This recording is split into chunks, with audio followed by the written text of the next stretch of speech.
আসসালামু আলাইকুম। প্রিয় কৃষক বন্ধুরা, যারা বাগুন চাষ করছেন, আজকে তাদের জন্য মূলত এই ভিডিওটা। আজকে মাঠে আইসি দেখছি যে প্রত্যেকটা গাছে কিন্তু বাগুন ধরছে। দেখেন, কিন্তু প্রত্যেকটা গাছে বাগুন ধরলে কি হবে? প্রত্যেকটা বাগুনেই কিন্তু পোকা লাগছে। দেখেন, একটা বাগুনও ভালো নাই।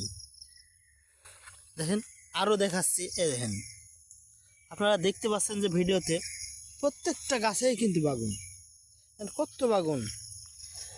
এত বাগুন থাকে কি হবে? গাছে যদি এভাবে যদি পোকায় নষ্ট হয়ে যায়, তাহলে দেখেন এই গাছটায় বাগুনটা কতটা পোকা লাগছে।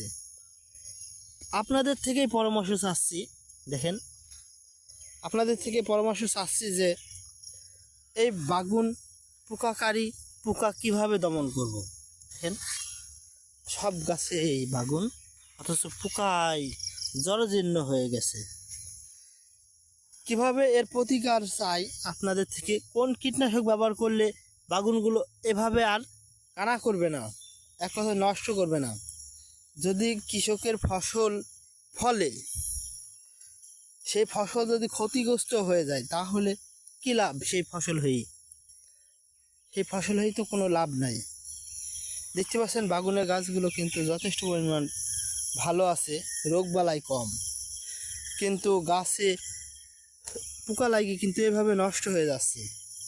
এই নষ্ট হয়ে গেলে তো গাছের সেই ফসলে ফলন হবে না।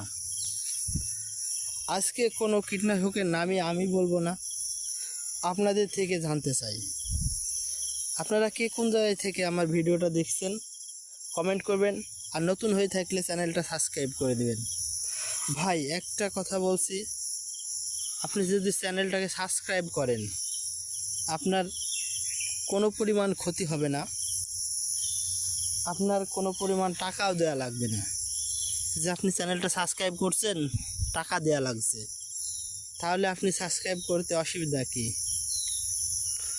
এক কথা বিশেষ করে বলছি আজকে আবারও, আপনারা একটু চ্যানেলটাকে সাবস্ক্রাইব করে একটু সাপোর্ট করেন ভাই। দেখেন, 100টাও সাবস্ক্রাইব হয় নাই, অথচ 100+ ভিডিও দিয়েছি। আর দ্বিতীয়ত, বাগুন গাছের এই যে ডগা ছিদ্র করছে, এই দেখেন, ডগাটা আমি যদি ভাঙি, তাহলে কিন্তু ডগার মধ্যেই কিন্তু পোকাটা লুকিয়ে আছে। আপনারা দেখতে পাচ্ছেন, এই যে পোকা, আপনারা এই পোকাটাকে কে কী নামে চিনে থাকেন? আসলে কমেন্ট করবেন ভাইরা, যারা ভিডিওটা দেখবেন।